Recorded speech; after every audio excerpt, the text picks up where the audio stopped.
Hello, my name is Cassandra Blanco. I am Roman Catholic and I welcome you to my podcast. Today's guest is my friend Angelique Noah. She has been married for 3 years. She is previously divorced and annulled and has one child of her own and two stepchildren. Angelique is a Roman Catholic and her husband is a Maronite Catholic. She works in finance and loves spending time together with her friends and family. So, welcome to you, my friend. Thank you. Yeah, Happy so to be we're here. yes, I'm glad you're here as well.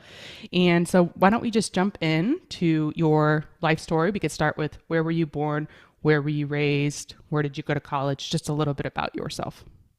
Sure. So my dad was in the Air Force and he was stationed in Fort Walton Beach, Eglin Air Force Base. So that's where I was born. But about a year later, they moved to the Jacksonville, Florida area in the United States. And essentially, I've lived here most of my life. Um, I went to school locally and then I ended up transferring to Franciscan University in Steubenville, Ohio, and was there for a few years figuring out what I wanted to do. Ultimately, coming back to the Jacksonville area as an adult to live here the majority of my life. hmm Okay, so in terms of Jacksonville, you mean Jacksonville, Florida, just for those that are not Jacksonville, watching. Florida. Yeah, Yes, there are actually a lot of Jacksonvilles in America. So there Jacksonville, are. Florida. Yeah. Okay, so can we just hone in now, like about your faith? That's really what Hmm. I want to focus on. So can you share just what was your faith like growing up? Did Absolutely. what was your Yes. parents and all of that? Just if you want to elaborate on that. Okay. So I was raised in a practicing Catholic home, Roman Catholic. We would go to Mass on Sundays, and we were actually involved in a charismatic prayer group that would meet weekly, right, for many years, probably from 8, 9 years old, all the way through graduating from high school and into college before the group kind of just moved to different directions. And I have to say, the friendships that were established, not so much from church and school, but from that prayer meeting, which was a Catholic prayer meeting, Roman Catholic prayer meeting, was really a huge part of the formation of my faith. I think also personally, I was a little bit of a romantic, still maybe sometimes I am, but especially young. So I think as we watched more movies and, shows but especially movies, I would think about growing up and marriage and how that would be. And I had this idea, a very romanticized idea of what it would be. But I did go to many conferences, like high school conferences, where they would have talks about chastity and marriage and, being a woman of God and, his beloved daughter, things like that. So I for sure had a lot that I was exposed to of the church's teaching. Mm-hmm. But again, this romanticized idea, I think, in my mind of what marriage and what love could be really did it impacted me. I think sometimes more than others for sure. I have a sister. I don't think it impacted her as much, Mm-hmm. which then kind of would trickle into as I was getting older and I was in serious relationships. And my relationship with my parents was good. We would pray in our household. We would have like parties at New Year's, and I remember we always would say the rosary with friends. And from this prayer group, we would learn about scripture and such too. But um, we really didn't. I guess I didn't really maybe absorb the portion that talked about like what really having that personal relationship with Christ was. I Mm-hmm. used to think, God or Jesus was this king sitting on this throne, and I had to like speak very formal in my prayer to him. And I struggled with that as a young kid, but I Mm-hmm. never really communicated that with anybody. So and this is not something I realized as a child. This is something I realized as an adult when it finally hit me as a young adult that like it's really not about that. So I loved the Lord. I loved being Catholic. I loved my Catholic friends. And I loved even the youth group involvement that we had at our church was good, but I felt like that was really more even secular than the friends that I had met and the friend group that my siblings and I had through that prayer group that we would attend. Um, one of the things that I have to say was a big part of that prayer group was we always did a lot of music and singing and, praise and worship songs. And that I think did formulate a lot of just my connection in my relationship with the Lord is through song, through music. And, it was more fast, upbeat songs when I was younger, and then more, slower, more spiritual, more loving, different types of songs. But that's been a big part of kind of me and my faith journey through Hmm. my life as well. Yeah. Yeah. So you would, if I could summarize it, would you say that your faith journey was one that was really just immersed in your family of origin? That's really where the seed of it. Some people, like my experience was that I was not raised in a very Catholic home. I mean, it was cultural. I went to mass on Hmm. Sundays, but that was it. But I had an encounter with Christ and that changed my life. But for you, it sounds more like it was something that was really Yeah. nourished and nurtured in your family of origin. Yes. To the extent I think in which my parents really knew at that time in their own faith journey. When I Hmm. look back now, I know that there's other families that I know that do more in the day to day, like incorporate it in your everyday Hmm. actions and thoughts. And, my parents didn't necessarily talk to us about that, but absolutely, like we were immersed in it to the extent in which, they knew, I believe, at that time, Hmm. for Yeah, sure. beautiful. Yeah. So then you graduated high school and you went to Hmm. Franciscan University, which is in Steubenville, Ohio. And can you just share about your time in Steubenville and how your life changed then and then afterwards as well? Yep, absolutely. So I went to Steubenville, actually, Steubenville, Ohio. Well, the school is Franciscan University. So I went there actually as a transfer student. So I did 2 years of college locally in Jacksonville, Florida. And then I transferred there. So I did have a couple years where I was, as a young adult, with friends, kind of goofing around, but having a nice time, not doing anything too crazy, not causing too much trouble. Um, and I remember that initially I did not want to go to Franciscan University because my parents wanted me to go there. Mm, But I did get accepted at a couple other universities in the state of Florida. But I decided to just trust in, my parents' desire to go. And it actually was a really great experience. I met a lot of really good people. It was the first time I was away from home. So I was in a pretty good environment. And Franciscan University provides you with lots of opportunities to really grow in your faith if you choose to.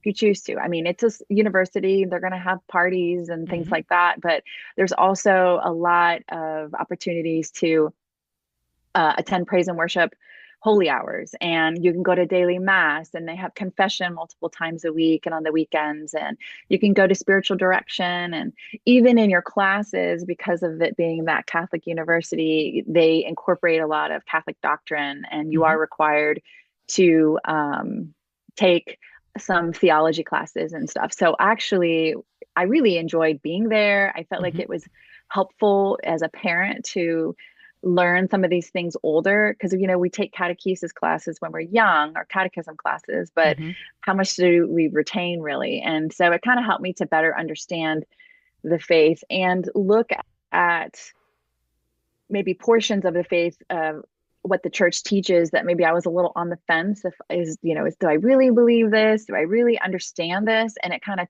forced me, because I'm the type of person that likes to know things, like know Hmm. how they work and understand them, to dive deeper and better understand it. So my first year that I was there was really fantastic. I met some great people. I got really involved. I wasn't always that disciplined in my schooling. Hmm. So I came home and I took like a semester off to work. And because I got like a grade, I didn't pass something to the level I was supposed to. So I went back. And I think when I went back, because of being off that semester, I kind of just took it as like a time to goof off and waste time and make money. Hmm. And so I lost some of that I had chosen to immerse myself in. I lost some of that first year that I was from when I was that first year. Hmm. Um, but when I came back, I was in a different dorm, and some of my friends had kind of moved on. And I think I was a little bit more like searching and flailing a little bit. Um, but I met my ex-husband there. He was a student as well. And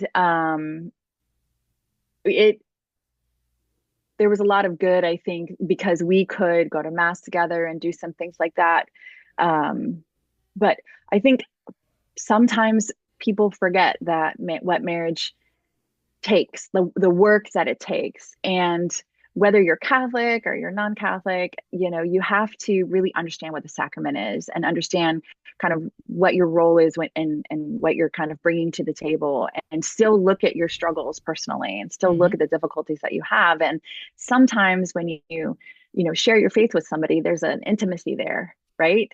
That because of that connection, which is beautiful and good, but you have to make sure that your feet are still kind of on the ground, and the reality of the difficulties that you can find in your marriage. Mm-hmm. And sometimes, and I've noticed this with people, when you're in that Catholic university setting, if you're not being, have something or someone who's not your parents, because typically you don't want it to be your parents, but Mm-hmm. rooting you in that reality, you can think, oh, we're Catholic, we have this, we have that, and everything's going to work out. Well, Right. maybe it does, but maybe it doesn't. So, All right.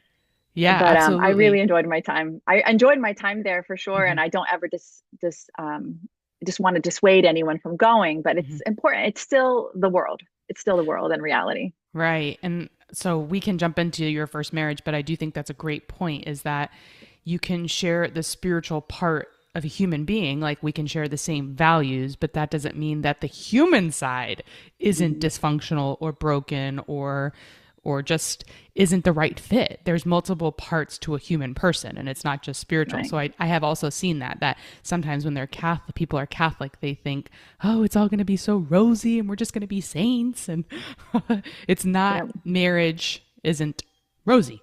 So Yeah. I think that's a really great point. So maybe you want to just share what happened. So you went to college, you met your ex-husband. So Hmm. can you maybe Yep. elaborate on that part of your life story? Sure. So we did start dating seriously, and at that point, really dating in our in the young 20s was to get married. We both wanted to marry someone who was Hmm. Roman Catholic, and we did have a lot of similarities, and those things that are important. Um, but I was very stubborn and still am. I'm sure people would share that. And I really just thought that I just knew it all, and so I ultimately, when I finished up there, came back to Jacksonville, Florida, and he moved down to Jacksonville, Florida as well, so Hmm. that we could continue our dating relationship. And, in that time, my parents had a chance to meet him and talk. Y2K happened, and Hmm. all of that exciting time of life. And but I really wasn't very open to the feedback from my parents, and I really wasn't open. I guess I didn't really have, maybe I just wasn't open it from many people. Hmm. And it's very easy for me personally to like look at things in a rosy picture. And I deal with people very directly. And if people don't deal with me directly, it's easy for me to be like, oh, that's not really what they're saying. Just in my own self, Hmm. stubborn. I'm stubborn. Hmm. So essentially, we did get married, but we had some difficulties. My parents saw some things that they were a little bit concerned about. They tried to share it with us, and I would half listen. I would make like excuses in my own mind, but there was a lot of good that was in that situation as well. And I thought, in my mind, romanticizing the marriage, I thought, well, we'll be able to do this, we'll be able to do that, forgetting that we are bringing to the table our difficulties, our struggles, our wounds from the past, and are romanticizing the marriage, and just also knowing that you're going to have things that come up in the future, and you have to kind of have the um, I guess the clear desire to really be able to work on those together, Hmm. and that communication. So we were together a few years, and he had previously been an addict. So some of that behavior had come forward. I was very, very clueless, very naive about it, and ultimately chose not to really educate myself about it. So we had some difficulties, separated, and then ultimately we did get divorced. Hmm. And when you say, can you just elaborate for people that don't know, what does that mean? What does it mean that he was an addict? Like, is there a behavior set that you're referencing that was Yeah. exhibiting and that was causing problems in the marriage? Whatever you're comfortable sharing. But can you Yeah, just, absolutely. yeah. So he had struggled with drug use and alcoholism previously. And so in some difficulties that we had just in like working and, living situations and, finances always are a struggle, he would revert to that addictive type of behavior where he was like Mhm. hiding some of that usage to try to be able to feel like he could function in other ways. And so there was like some deception.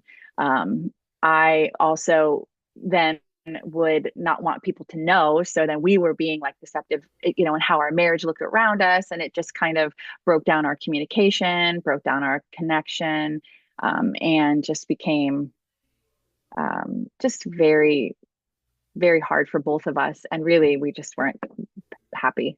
Mhm. Wasn't healthy. Right. So you were married the first time for, maybe you want to just share now, how long were you actually married? What was the divorce like? And then I know you Hmm. also went through an annulment process. So do you want to share Yeah, about that as well? yeah, sure. So we were married 3 years, and we separated at the 3 year mark, Mm-hmm. so roughly 3 years. And we were separated for about a year after we physically separated from each other. We kind of like worked on our marriage. We did some counseling. He worked on sobriety, and we did some different types of exercises, but it was because we weren't in the same physical location. I was in Jacksonville, Florida, and he was up in Virginia. Mm-hmm. I don't know if there was more that could have been done if we were maybe in closer proximity. However, uh, ultimately, what we did was after about a year, we filed for divorce, and then it took about a year for our divorce to be settled. We had a young child, and so it was just figuring out the dynamics of visitation, et cetera. So, um, after I had been during the divorce process for myself personally, I started seeing a spiritual director because I just knew that I was pretty clueless, and I had tried to really examine myself and my own selfishness and romanticizing of the marriage and stuff. And I realized, I needed to work on growing up a little bit more. Mm-hmm. So my spiritual director was fabulous. I met with him very regularly for many years. It was a priest that was lived like local Mm-hmm. in the Jacksonville, Florida area, and then he moved out of this particular city, but still close enough that I can continue to meet with this priest. And I also got involved a little bit more in like a young adult Catholic community, just to surround myself with people who are more like-minded. I was a single mom at that time, so it was a little bit more challenging to do all of the things, which was fine. I knew that my vocation was really to be there for my daughter and to figure out how I could be the best mom for her and support our little family, the two of us. So but it was helpful to be back in the realm of good friends and that support. I surrounded myself with a lot of really good, like, friends, sisters in Christ Mm-hmm. that could support me. Um, and I decided that I did want to work on the annulment to, well, explore it and understand it a little bit more. Mm-hmm. So when you get divorced, you're legally divorced, but technically you're still married in the eyes of the church. And the annulment process looks at your life, your faith as you were growing up, and your life and your understanding, the understanding of your spouse's growth in the faith and understanding of the sacrament, and your courtship and your marriage preparation, and up to leading up to the day of. And then it does also talks a little bit about like your experience when you were married, and but really that's what they do. They look right to see, did you really understand the sacrament that you were entering into? Did you have pressures? Did you understand the reality of kind of what you were doing? And so I really found it was pretty lengthy. I didn't rush it because I thought, all right, this is the process. And um, in answering the questions, these 75 essay questions essentially that have parts A, B, C, D, um, it actually helped me to learn a lot about myself Mm, and my wounds, my parents, because you talked about your parents and how they grew up and how they were influential in your life. My dad was a convert. He had very little faith when he was growing up, and a little bit of a difficult childhood as well. But he converted, I think, when I was maybe in elementary school age. I don't actually remember the date, but it it kind of prompted me to have conversations with my parents to learn more about them and about maybe their struggles when I was growing up, and hmm his understanding of faith versus my mother's. And it actually was really a beautiful thing. The annulment process for me was, it was difficult in the way that it was just real, hmm very raw and real, because hmm I just felt like I needed to use it as a way to look at myself and examine myself, and then also to talk more with my family and better meet my family. And it also helped me see how little I really knew about my ex-husband's life journey growing up and life in his family. I mean, I knew some things because we had talked about that, but we had never really gotten very deep in that understanding. So it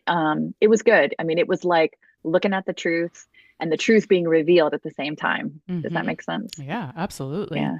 Yeah, I Yeah. think it's interesting because you did get married so young. So like having that annulment Hmm. process was able to give you wisdom on like, oh, where would what questions would I have asked or what would I have looked at in my future spouse Right. before getting married, to say like what was Yeah. your family like? What wounds did you have? What painful memories did you go through? What are those habits Hmm. and stuff? So, yeah, It absolutely. also helped me realize one of the things my mom really encouraged before we got married was our marriage preparation. And she Mhm. was like, she felt like the priest that we were meeting with at the time was not maybe being available as much as she felt like he should be for us.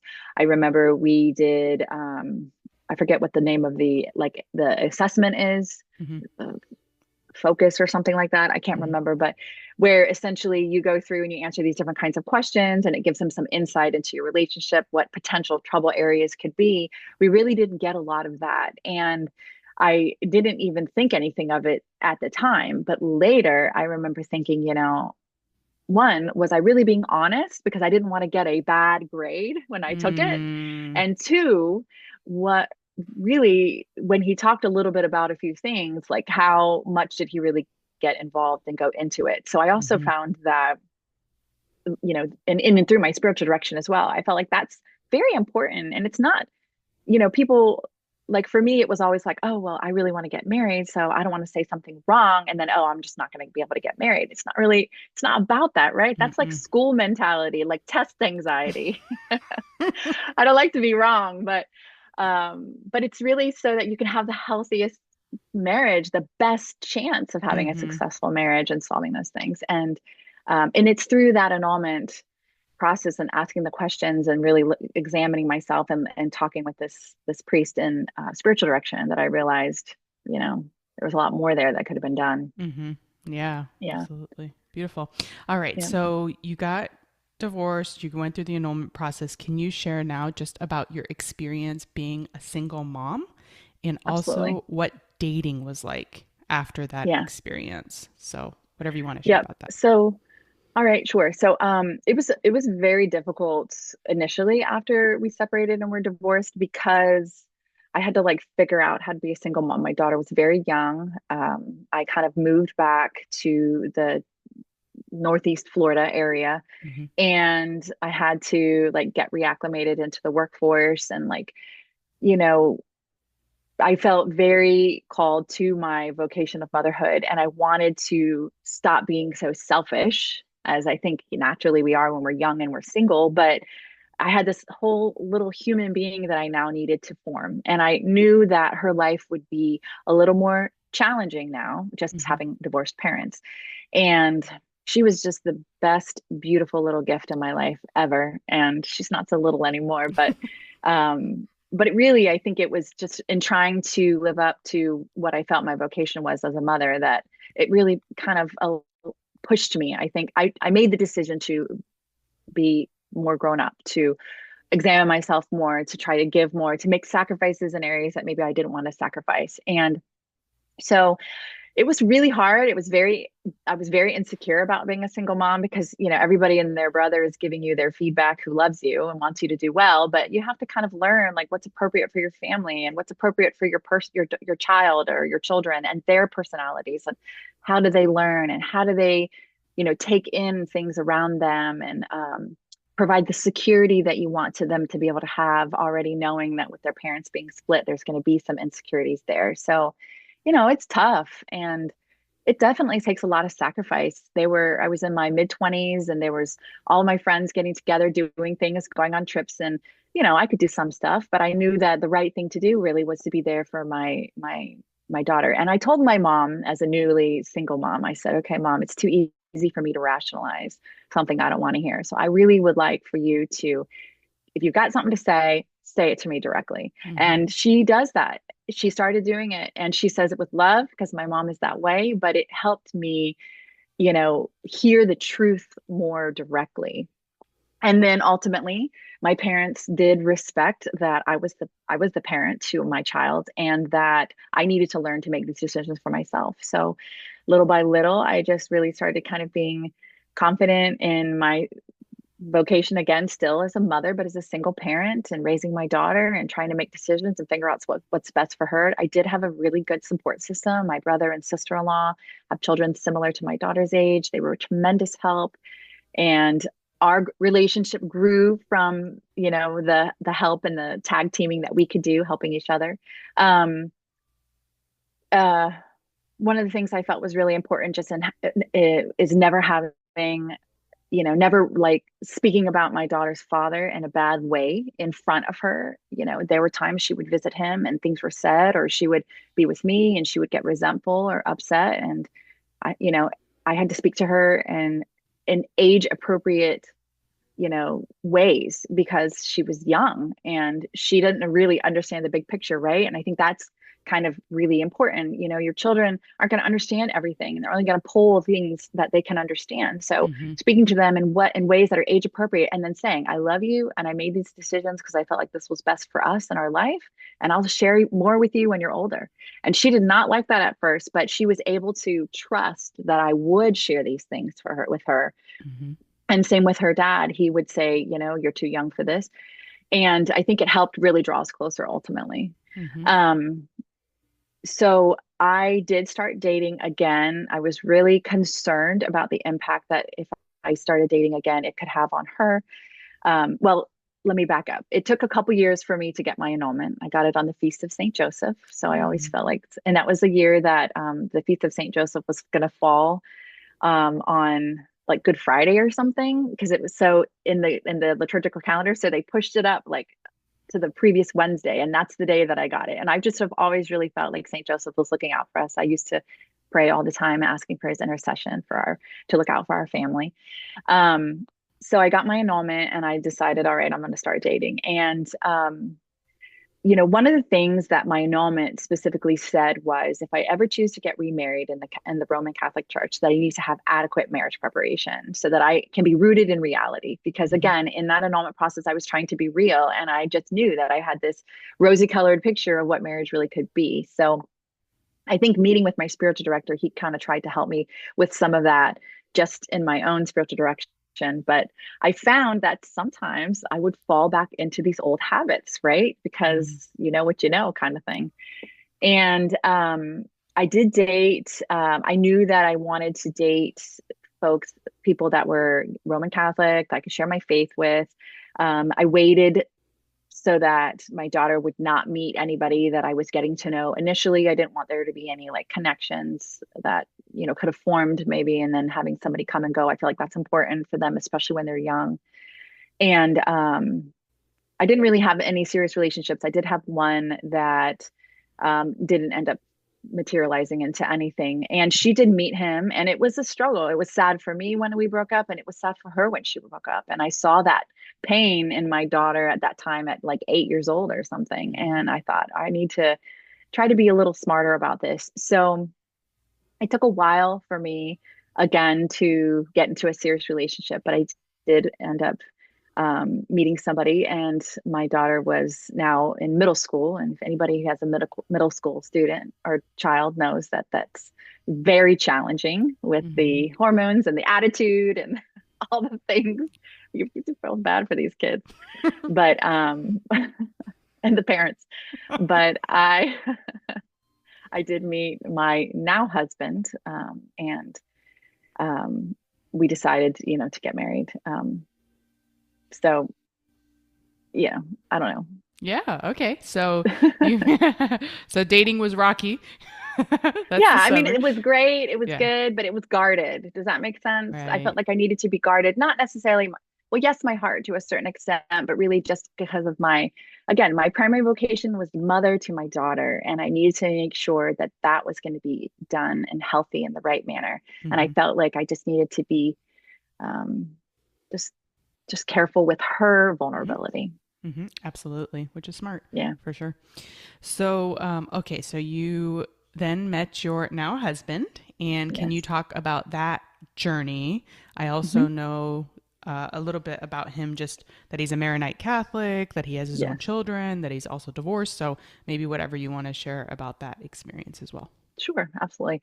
So we did meet, and he was in a similar situation. It's funny because I had previously dated people who had not been previously married or had children, and so this was a little bit different. We, at that time, really got to know each other more as friends initially. We felt like that was really important. We took it very slow, just kind of getting to know each other and our families and our faith. Um, and really developing a friendship, and in that friendship kind of better understanding we came from like very similar families, very similar upbringings. I mean, I guess I should say family dynamics where, we care for our grandparents, and we have relationships with our siblings, and that's important. He would, his children would go to mass, they would go to the Roman Catholic mass, or they would go to the Maronite Catholic Mass. And I was not familiar with the Maronite Church at all. It is one of the oldest rites and Catholic rites, but I could attend and vice versa. He could come to the Roman Catholic Mass as well. So that was similar. They have like Maronite saints that I wasn't as familiar with in the Roman Catholic Church, Hmm. and some of them are really beautiful. Saint Charbel is a beautiful story, but we ultimately decided that we were just going to take it slow. We were just going to really take it slow. His children were younger than mine, and since mine now was older, one is because he was worried about attachments again that could be made with his two children if things didn't work out with us. And then my daughter was older, so she was extremely judgy, to be honest. As a however old middle school student, she was just very cautious herself, taking the time. And he was always very respectful, very loving towards her, and always wanted to be respectful of like her space and our relationship and our time. And same thing, like, we both understood that our children came first. And if something came up, we had that understanding. And I think it did help me a little bit in balancing the rosy colored glasses look at marriage versus the reality of, these, you're having two different people that are coming in with all of their things. I think it just helped me kind of recognize that this is a person who's dealing with things in the way that I'm dealing with things. And it was a way that we could connect. And it was important to me that if I were ever to get married again, that it would be someone who could love my daughter in the right Hmm. way. And in seeing his interaction with his children, I was able to see that. And that helped give me confidence. And Hmm. so we both are annulled, and we decided that we wanted, we dated for a while, and then we decided we wanted to get married, and we started meeting with a priest at the Roman Catholic Church. And then COVID happened and the Hmm. world shut down. So it kind of put things on hold, but again, it allowed us to have that opportunity in that challenging time in the world to still have the time together as we were working from home. Have the children get along, which they did get along really well, have our relationship with me and his children and him was my child, see kind of where that went. And it actually was a really good time because we just spent a lot of time with each other, Mm-hmm. and we really saw each other.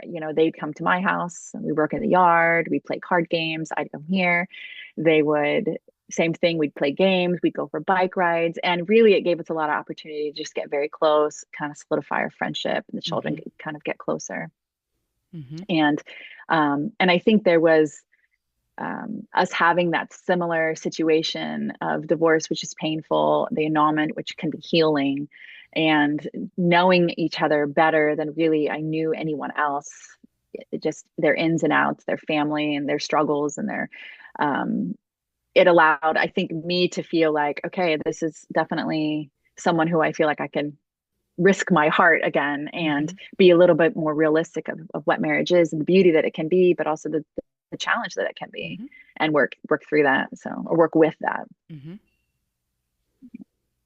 Beautiful. So, Um, oh, okay. Go ahead. I was oh, going to whoops, I say, was going to wait. say one more thing. So in No, that go ahead. too, we had always talked about, uh, when after COVID was over, I apologize for interrupting. We started meeting with the priest again, and we did get it actually engaged. We had not gotten engaged yet, but we did get engaged because we wanted to see kind of how it would work with us having our annulments and, things like that. So I met with the priest, and then we met with him together. And then we kind of had to make the decision if we wanted to get married in the Roman Catholic rite or church, or the Maronite, Mm-hmm. church. And the Maronite Church is actually really beautiful. If you've never really been exposed to it, like, check it out. It's a Catholic mass. So and the church here in Jacksonville, they do some readings, they do them in Arabic and English. And there's a lot of like really beautiful, I think, tradition, like a lot of the sacred tradition. And, some people are like, oh, well, is that Eastern Orthodox? No, it's not, but it does have some of that beauty. And, where I think sometimes the Roman Catholic Church in the United States got away from some of that beauty in the church that just Mm-hmm. honors, the beauty of our faith. And, they also have, like, a lot of times when you go to a church like that, they will have the translation in English for all of us that go. And the prayers are just very beautiful and very touching. Um, and I realized for him, his church faith was not only his faith that he grew up in, but it was also a lot of his identity. And for me, I grew up in the Roman Catholic Church, and yes, it was my faith, but I also really, my identity is a woman that's growing up in the United States, the mother Mm-hmm. of my daughter. For him, having grown up in the Middle East, it's more of like who he is as a person. So Mm-hmm. we did decide that, we were going to get married in the Maronite Church. And so we switched our preparation from the Roman Catholic priest that we were meeting with to the Maronite priest that we met with. Mm-hmm. Why do you think, and obviously if this is too personal, don't answer, but why do you think for him, the Christian, his Maronite faith was so entwined in his identity more than it was for you? Do you have a reason for that? Um, I I I did think on that quite a bit, and I think it's because of where he grew up in the Middle East. Mm-hmm. Um, they identify themselves as Christians, Mm-hmm. but ultimately the Christians over in where he grew up is the Maronite Catholics. Not all of Mm-hmm. them, but it's Catholic. And that was a distinguishing thing with the other religions in the area. Mm-hmm. So for him, it's just like their way of life Mm-hmm. too, where I don't know, maybe because in the United States you have so many different faiths, and, maybe it was because it wasn't as like threatened as I was growing up as it Mm-hmm. could have potentially have been for him when he was growing up. Mm-hmm. But I realized that was different, and it was more important for him than it was really for me. And I thought, well, I wanted to get married in the Catholic Church, and I will be getting married in the Catholic Church. Mm-hmm. It's the same. And so I knew, and maybe it was also like kind of what the Lord was asking me, like, can you do this for your husband? And this is important because that's really a lot of what marriage can be sometimes, Mm-hmm. is something may not be really a big deal to you, but if it's a big deal to your significant other, your spouse, then, part of Mm-hmm. like dying to self is saying yes in that. Yeah, absolutely. Yeah, I wonder. I know in the Middle East, because there's different faith traditions, they usually identify. Like we are really in America a Christian nation. I mean, most of Mhm. the majority of people I grew up with, I could count on my hand the number of people I knew that were not Christian. So Right. it's like we live in a Christian nation. So it is very different. All right. Yeah. So you guys dated Mhm. and you talked about that time period. So maybe you can share just now, you guys got married and what has that been like? The blended family. You did elaborate. Anything else you want to share about being different rites in the Catholic Church and being a stepmom also? Yep. So Mhm. just any of Yep. those things that you want to share. Sure. So prior to us getting married, we had talked a lot about, having this blended family and kind of what that means, the dynamics. And it was pretty important for us to kind of educate ourselves. So we actually did like a lot of reading. We ended up attending like an online, we were actually a part of a study just because I wanted to learn a little bit more about it because I never really thought about it before since I'd previously dated people who didn't have children. So it was really Mm-hmm. just my child and any additional children that would maybe come in the family. But we were a part of a study that was through someone I found on Facebook who actually was a grad student at the University of Florida in Gainesville, Florida, Mm-hmm. and it was called Before You Tie the Knot. And it was via Zoom because it was kind of on the tail end of the COVID pandemic. And it was for folks who were engaged or thinking of getting engaged. And it just really talked a lot about stressors in marriage and, preparation kind of from a secular stance Mm-hmm. to try to help you have a successful marriage. But one of the reasons why I wanted to do it was because they were going to talk about blending families and the dynamic of his ex-wife is still local enough that she would be involved in her children's lives, Mm-hmm. same with my daughter and her father, and then the dynamic of the children with each of us. It's hard because when you get married, you have the blended family, you don't want them to say, oh well, you're not my mom, oh well, you're not my dad. That's like the worst thing to hear because you don't want to replace that person, but you Mm-hmm. still have, I think, you're in their lives in a parental fashion. So, how's the right way to handle this? So, we actually really tried to just better understand how that works and the dynamics of it, and a lot of the stressors that can come from it, parenting styles, discipline styles. It's very easy when your spouse is giving you feedback about your personal parenting style to get defensive if Mm-hmm. you feel like what you do is what you've always done and it's worked. So now who's this person who can be objective, right? And can usually provide valuable feedback, but you have to humble yourself to hear that. So um, we actually talked extensively about a lot of the stressors in marriage, but specifically blended families, blending the family. How do we do the discipline?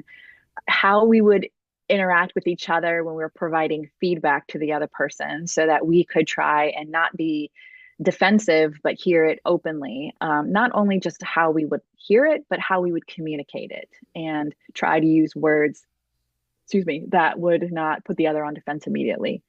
We talked a lot about like the words that we would use when we're trying to share just regular struggles in marriage, not even just regarding the blended family. They talked a lot about the stressors, like finance is a huge stressor in marriage. So I actually work in finance, and so I have a lot of opinions about it. And um, both of us were kind of in our 40s at the time, so it's a little bit different when you're in your 40s getting married because you are just more well established in the world versus sometimes when you're in your 20s, like, and you just don't have a lot and you're just really kind of growing together. So you've got now these two grown adults that are functioning well in the world and they're having to like mix everything and be patient and tolerant and loving and kind and talk about these things. So we we really took our marriage preparation like very seriously, personally talking about things about our children. So it was helpful that we came from very similar ideologies, like in our upraising, like our upbringing with our families, and actually also like in how we were disciplined when we were young, and the way that we wanted to do disciplining and teaching and things for our children, the expectation we have for our kids in school, and and the way that we both want to really like uplift our children, motivate them, and expose them to things that maybe we weren't exposed to, educational opportunities, those kinds of things. We were very, very well aligned. And that, I have to say, that's very helpful, because I remember years and years ago when I was involved in the young adult community, there was a priest. His name was Father Ducci. Um, God rest his soul. He was a wonderful Italian priest that was in our Diocese of St. Augustine in the Jacksonville, Hmm. Florida area. And he used to always tell the young adults, you might think that opposites attract, right? Yeah, this person's interesting. Oh, they do this and I don't. And then when you're dating, it's great. But you really need to be with somebody who is like-minded, who likes things that you like. It doesn't have to be every single thing lines up, Hmm. but you got to have things that you like, because when you're in the reality of every day, Hmm. and they're like, oh, we're going to go do this, you want to come, you're like, you know what, I'm really just sick and tired of doing it because I don't like it. It's like we have our best behavior right at the beginning, and yeah, we still like to do things with each other, but if you enjoy doing the same things, then you can Hmm. continue to find that connection, sharing Hmm. those things. And it's really true, it's really Hmm. true. So we did finally get married, and it was a beautiful wedding, very simple. We had, when you're our age, you invite the people that you want there. We had just good family and friends. It was a very joyous celebration. It was a beautiful marriage ceremony. The mass was beautiful. And I, moved into my husband's place and we started our life together. My daughter at that time was really living, she was now like in college, and she was living local, but really was kind of in off campus housing. So she wasn't living with us day to day, but still she has a great relationship with his children, and she would come around. Hmm. Um, and because I only had a daughter, I had to figure out how to be a stepmom to a son. I didn't know how to be a stepmom to a son. And I didn't want him to feel like, I don't know, I just felt like I needed to learn how to be a better stepmother, Hmm. really, to both of the children. So what I really tried to do was learn. I hear a lot of my girlfriends who have sons, they read books about how to parent your son, and Hmm. how to recognize this and how to understand this, because it's different. Boys and Hmm. girls are different, Hmm. which is beautiful and unique, but it's important because they so I really tried to get to know the kids. I tried to get Hmm. to know the kids now that I was around. And I think it was a little bit awkward for the probably just the first week with the daughter, because she's just like and she's so wonderful and we're very close. But for the son too, I now was coming in, taking some of his father's time more regularly. And it took him a few weeks. I felt like he was a little bit awkward, didn't really know. And it's actually taken maybe a couple years, but now we have a very good relationship. But I really just tried to listen and not be so critical. I Hmm. had to really figure out the balance of like me saying, okay, you guys need to do this, versus like having that support with my husband, and the two of us communicating that, if I identify something, kind of recognizing what's going to be better for the kids to hear. Is it going to be for him to say it and then I reinforcing what he's saying, or can I say it and then he reinforces it? And really, it's just depends on the subject matter Hmm. with the Mm. kids. Yeah. But I love them and they love me very much, and it's really been very beautiful to just see that relationship grow, especially with his son. And he's a wonderful child. He's a That's wonderful beautiful. young kid. Yeah. Yeah. So, when you are talking about your mixed family, do you feel like you said you finally found kind of a rhythm, but his children are still younger. Mhm. And do you feel like you have finally figured out your place in that relationship? Because you're not the mother, you're the Yeah. stepmother. Yeah. So, Right. but any advice, I guess, is my point. Any advice that you would give to women who are stepping into a stepmother role, what would you say to them? Yeah. I would say, especially when you're stepping into a role, like again, us getting married in our 40s, already being established, like there are going to be you're going to have, like, both of us, I would say, are fairly headstrong, and Hmm. that's something to recognize.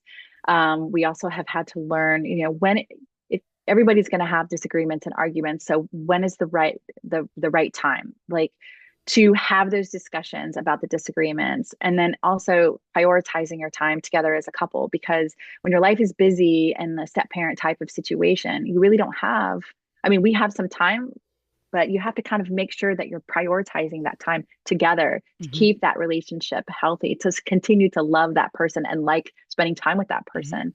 Um, but I would say it's important to just learn your children, those stepchildren, learn their personalities. And for me personally, it's not too difficult because I love learning about people and I Mm-hmm. love seeing, who they are and how they look at life.